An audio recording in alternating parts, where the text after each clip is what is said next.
Você já parou para pensar no poder da oração? A Bíblia nos mostra homens e mulheres que impactaram as suas gerações através da oração. Entre eles, o mais famoso é o profeta Elias.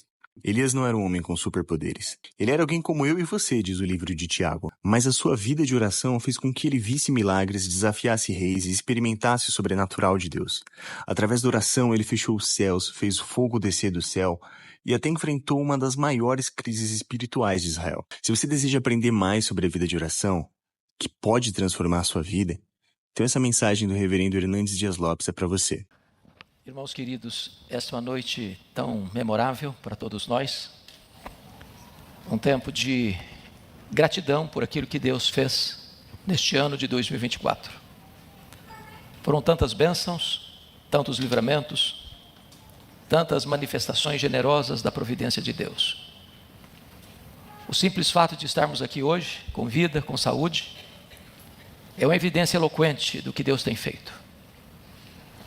Esta é uma noite também de balanço, de análise daquilo que não fizemos, daquilo que deixamos para depois e não conseguimos fazer, ou de propósitos que fizemos e não cumprimos, de promessas que firmamos e não levamos a cabo. Então essa é uma noite de reflexão e de súplica a Deus. Deus, não nos permita fazer promessas sem cumpri-las. Mas esta também é uma noite de expectativa, daquilo que desejamos, daquilo que ansiamos no íntimo do nosso coração para o ano que se avizinha. E dentre as muitas coisas que gostaríamos de ver, eu quero destacar apenas uma área. A primeira área que o pastor Jailton mencionou para a liderança, uma vida de oração. E quero evocar a figura de um dos maiores profetas da história bíblica, de um homem que impactou a sua nação pela oração, talvez até mais do que pela pregação. Por isso eu convido vocês para lerem comigo dois textos. O primeiro deles, Tiago, capítulo 5. Tiago, capítulo 5, diz assim: Elias era homem semelhante a nós, sujeito aos mesmos sentimentos, e orou com instância para que não chovesse sobre a terra, e por 3 anos e 6 meses não choveu. E orou de novo, e o céu deu chuva, e a terra fez germinar seus frutos. O segundo texto que eu convido a igreja para ler é primeiro livro dos Reis, capítulo 18, versos 30 a 46. E eu passo a ler esse texto. 1 Reis 18, 30 a 46. Então Elias disse a todo o povo: chegai-vos a mim. E todo o povo se chegou a ele. Elias restaurou o altar do Senhor que estava em ruínas. Tomou 12 pedras, segundo o número das tribos dos filhos de Jacó, ao qual viera a palavra do Senhor, dizendo: Israel será o teu nome. Com aquelas pedras edificou o altar em nome do Senhor. Depois fez um rego em redor do altar, tão grande como para semear 2 medidas de sementes. Então armou a lenha, dividiu o novilho em pedaços, pô-lo sobre a lenha, e disse: enchei de água 4 cântaros e derramai-a sobre o holocausto e sobre a lenha. Disse ainda: fazei-o segunda vez, e o fizeram. Disse mais: fazei-o terceira vez, e o fizeram terceira vez. De maneira que a água corria ao redor do altar. Ele encheu também de água o rego. No devido tempo, para se apresentar a oferta de manjares, aproximou-se o profeta Elias e disse: ó Senhor, Deus de Abraão, de Isaque e de Israel, fique hoje sabido que tu és Deus em Israel, e que eu sou teu servo, e que segundo a tua palavra fiz todas essas coisas. Responde-me, Senhor, responde-me, para que este povo saiba que tu, Senhor, és Deus, e que a ti fizeste retroceder o coração deles. Então caiu o fogo do Senhor e consumiu o holocausto, e a lenha, e as pedras, e a terra, e ainda lambeu a água que estava no rego. O que vendo todo o povo caiu de rosto em terra e disse: o Senhor é Deus, o Senhor é Deus. Disse-lhes Elias: lançai mão dos profetas de Baal, que nenhum deles escape. Lançaram mão deles, e Elias os fez descer ao ribeiro de Quizon, e ali os matou. Então disse Elias a Acabe: sobe, come e bebe, porque já se ouve ruído de abundante chuva. Subiu Acabe a comer e a beber. Elias, porém, subiu ao cume do Carmelo, e encurvado para a terra, meteu o rosto entre os joelhos e disse ao seu moço: sobe e olha para a banda do mar. Ele subiu, olhou e disse: não há nada. Então lhe disse Elias: volta. E assim por 7 vezes. À 7ª vez disse: eis que se levanta do mar uma nuvem pequena, como a palma da mão do homem. Então disse ele: sobe e diz a Acabe: aparelha o teu carro e desce, para que a chuva não te detenha. Dentro em pouco os céus se enegreceram, com nuvens e vento, e caiu grande chuva. Acabe subiu ao carro e foi para Jezreel. A mão do Senhor veio sobre Elias, o qual cingiu os lombos e correu adiante de Acabe até a entrada de Jezreel. Meus amados, aqui está Tiago, no primeiro texto, irmão do Senhor Jesus. Este Tiago não é o Tiago apóstolo, porque este foi morto em Jerusalém, escrevendo sobre oração. E ele não encontra um exemplo mais eloquente, mais prático de oração do que o profeta Elias. E o que é curioso é que Elias pode ser considerado o grande profeta que foi levantado por Deus num tempo de grande crise nacional. E Elias foi o homem pregador que confronta o rei Acabe, que confronta a nação apóstata, que confronta os profetas de Baal. Um homem que tinha poder nas suas palavras, um trovão de Deus no seu tempo. Mas quando a Bíblia vai mencionar sobre este homem, retrata-o muito mais como um homem de oração do que como um pregador. E ele impacta a sua nação por meio da sua oração.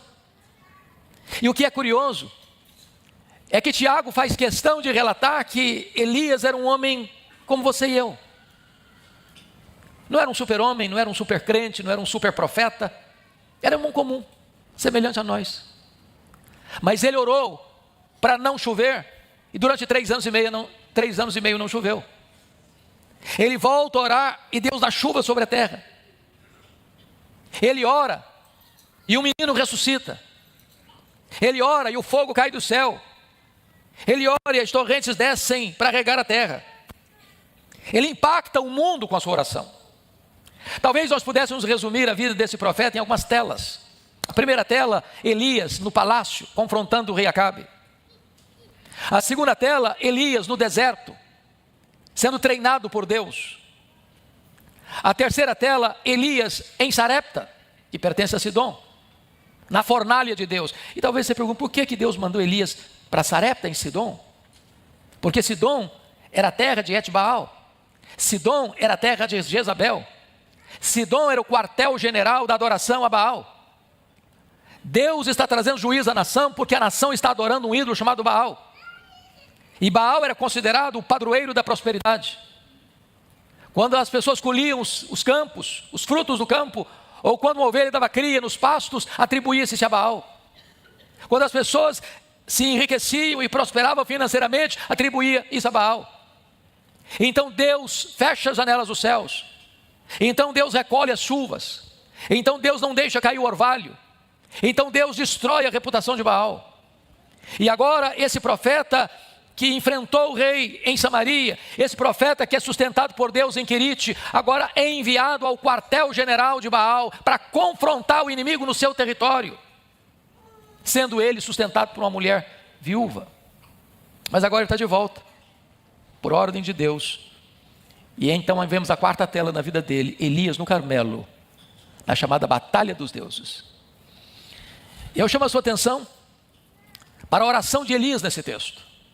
Porque o meu desejo, como o pastor muito bem enfatizou, como necessidade primeira e mais importante na vida da liderança, estou convencido de que ele dirigia-se à liderança, mas agora podemos dirigir-nos a todos nós. Todos nós precisamos de renovar a nossa vida de oração. Só para um checklist. Se você tivesse que dar nota de 0 a 10 na sua vida de oração em 2024, que notas você daria a você mesmo? Que experiências você teve neste ano que se finda de resposta de Deus de você poder testemunhar: eu vi um milagre de Deus, da providência de Deus na minha vida, na minha família, na minha igreja, em resposta à minha oração. Qual é o grau de compromisso que você, como crente em Cristo Jesus, demonstra com a sua vida de oração? E eu não tenho dúvidas de que a nossa vida, que a nossa família, que a nossa igreja experimentará algo extraordinário de Deus no próximo ano, se Deus inclinar e mover o nosso coração nesta noite para nos comprometermos com a vida de oração. Então eu quero destacar nesta noite algumas marcas e características da oração eficaz de Elias, conforme o texto lido em 1 Reis capítulo 18. Então, em primeiro lugar, a oração de Elias é uma oração eficaz, porque Elias orou sobre a promessa de Deus. Veja comigo o capítulo 18, verso 1, isso é magnífico. Está escrito: muito tempo depois que ele saiu lá de Sarepta em Sidom, muito tempo depois veio a palavra do Senhor a Elias ao 3º ano, dizendo: vai, apresenta-te a Acabe, porque darei chuva sobre a terra. Aqui algo me encanta, porque alguém poderia dizer: bom, se Deus disse vai porque eu vou dar chuva, eu não preciso orar, porque Deus já prometeu. Deus é avalista da sua palavra, Deus é avalista das suas promessas. Se Ele prometeu que vai dar chuva, Ele vai dar chuva. E por que eu vou orar então? Então preste atenção nisso. Aqueles que conhecem a intimidade de Deus e aqueles que têm vitória na vida de oração sabem disso. Você só triunfa numa vida de oração se você ora em cima da promessa de Deus. Sabe por quê? Porque Deus vela pela sua palavra em a cumprir.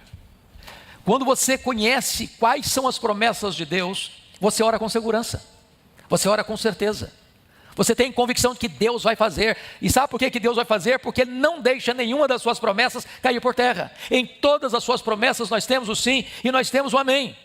De tal forma que Elias tem coragem de orar e ora agora com tamanha convicção, porque ele sabe que Deus prometeu que vai chover. E se Deus prometeu que vai chover, Deus age por intermédio da oração do seu povo. Deus poderia agir sem a nossa oração. Ele é Deus, Ele é soberano. Mas quis Deus agir por meio da oração. Então a igreja há de conhecer as promessas de Deus e há de orar as promessas de Deus. E na medida que a igreja ora as promessas de Deus, as maravilhas de Deus vão acontecer. As maravilhas de Deus vão ocorrer.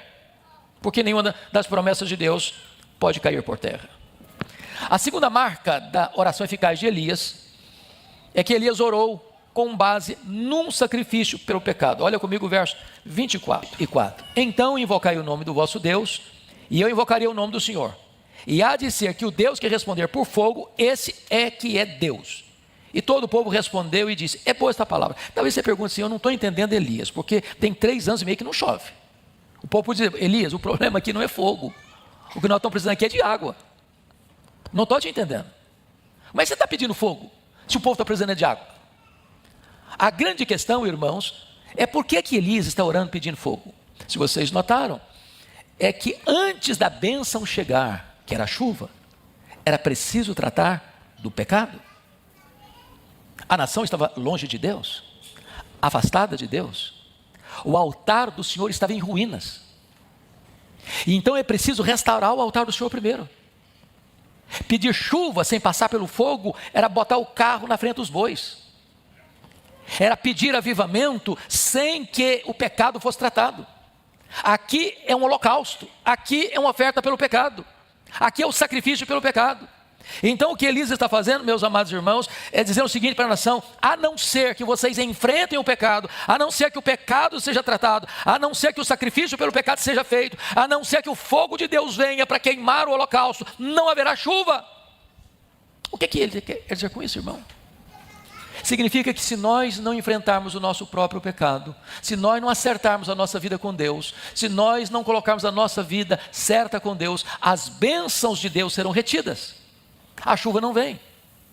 Primeiro o altar, primeiro o holocausto, primeiro o fogo vem para queimar o holocausto, depois então é que se ora eficazmente pelas chuvas. Mas há uma terceira marca que eu quero destacar na oração de Elias, se nós queremos uma vida vitoriosa de oração. Em terceiro lugar, Elias orou ao Deus da aliança. Olha o verso 36 comigo. Veja como ele orou. No devido tempo, para se apresentar a oferta de manjares, aproximou-se o profeta Elias e disse: ó Senhor, Deus de Abraão, de Isaque e de Israel. Preste atenção nisso, Elias não orou em nome de Baal. E por que ele orou agora em nome do Deus de Abraão, de Isaque e de Israel? Porque apesar do pecado da nação, a nação ainda era o povo da aliança. O povo da aliança invoca o Deus de Abraão, de Isaque e de Jacó, aqui de Israel. Isso é tão bom, irmãos, porque às vezes a nossa vida está como a vida do povo de Israel.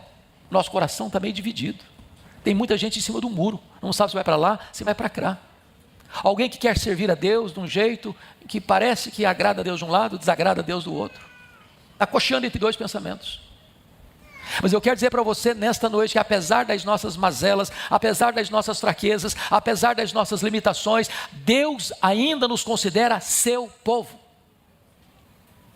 Deus não desiste de você. Deus não abre mão da sua vida. E a oração eficaz é aquela oração que é endereçada ao Deus da aliança, ao Deus de Abraão, ao Deus de Isaque, ao Deus de Israel. Somos o povo de Deus. Embora Israel tivesse virado as costas para Deus, Deus ainda virava o rosto para Israel. E é por isso que ele ora ao Deus da aliança. Quarta marca da oração de Elias, oração eficaz. Elias orou para que a glória de Deus fosse manifesta. Por favor, veja o verso 36 comigo ainda. Olha como é que ele ora ao Deus de Abraão, ao Deus de Isaque, ao Deus de Israel. Ó Senhor Deus, fique hoje sabido que tu és Deus em Israel. Preste atenção nisso. O que é que esse homem quer? Ele não está orando para que ele aparecesse. Ele está orando apenas para que o povo fosse abençoado. Ele não está orando por prosperidade da nação apenas, porque a seca havia destruído a economia da nação.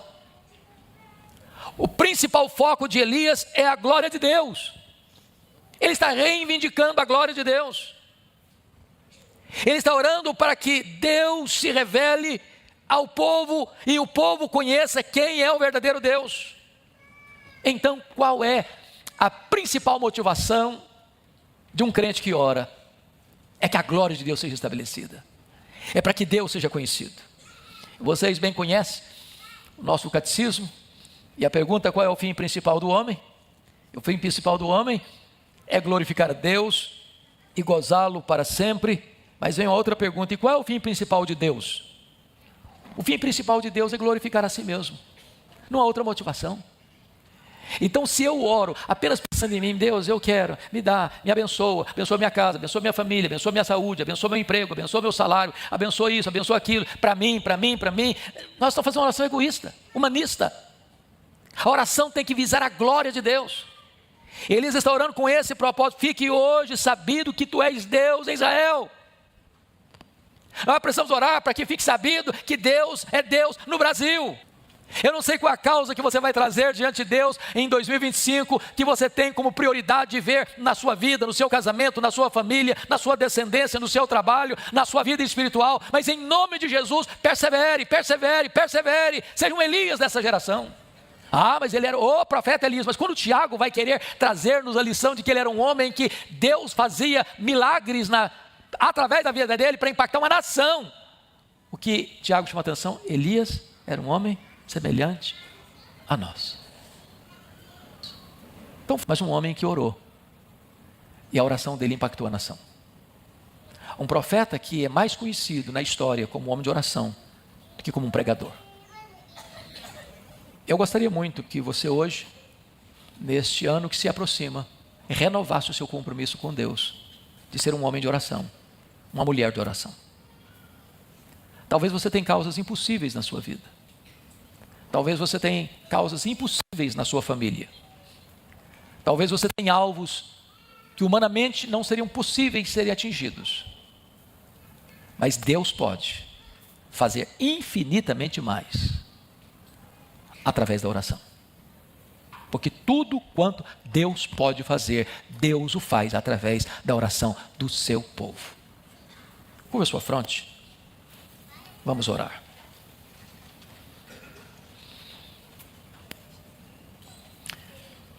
Aqui está a tua igreja, Senhor. Aqui estamos nós. Estamos aqui hoje com um senso de gratidão. Gratidão por aquilo que já fizeste em nossa vida, até mesmo através da nossa vida até aqui.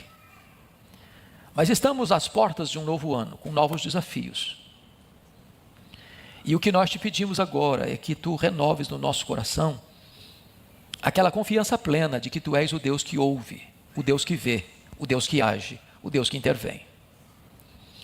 Tu sabes, Deus, como está a nossa vida, tu sabes como está a nossa casa, tu sabes como está a nossa família. Tu sabes se há alguns nós que nós não conseguimos desatar com a nossa própria inteligência ou sabedoria. Então, Deus, nós estamos aqui hoje clamando a Ti, para que Tu levantes um exército de intercessores, de homens e mulheres, de jovens, adolescentes, de crianças e velhos, gente comprometida contigo com a vida de oração. E que assim como Elias foi levantado na hora mais crítica da sua nação, assim como Elias, meu Deus, impactou não só a sua nação, mas nações estrangeiras, pela vida de oração, que Tu levantes homens e mulheres nessa geração, para se colocarem na brecha, para verem a manifestação onipotente da Tua mão, trazendo salvação, trazendo libertação, trazendo restauração para tantas pessoas. Eis-nos aqui, Senhor. Queremos ser vasos de honra nas Tuas mãos. Queremos que Tu nos uses conforme a Tua vontade e o Teu propósito, para o louvor da Tua própria glória. Se há alguém nesse auditório, Deus, que ainda não teve experiências contigo na vida de oração, que ainda não teve como contar nenhuma experiência pessoal de resposta de oração, meu Deus, dá-nos esta bênção neste ano que se aproxima, a fim de que tenhamos experiências do Teu poder, da Tua graça, da Tua providência, da manifestação do Teu poder na nossa vida e através da nossa vida. Eis-nos aqui, Senhor. Toma-nos em Tuas mãos. Em nome de Jesus. Amém.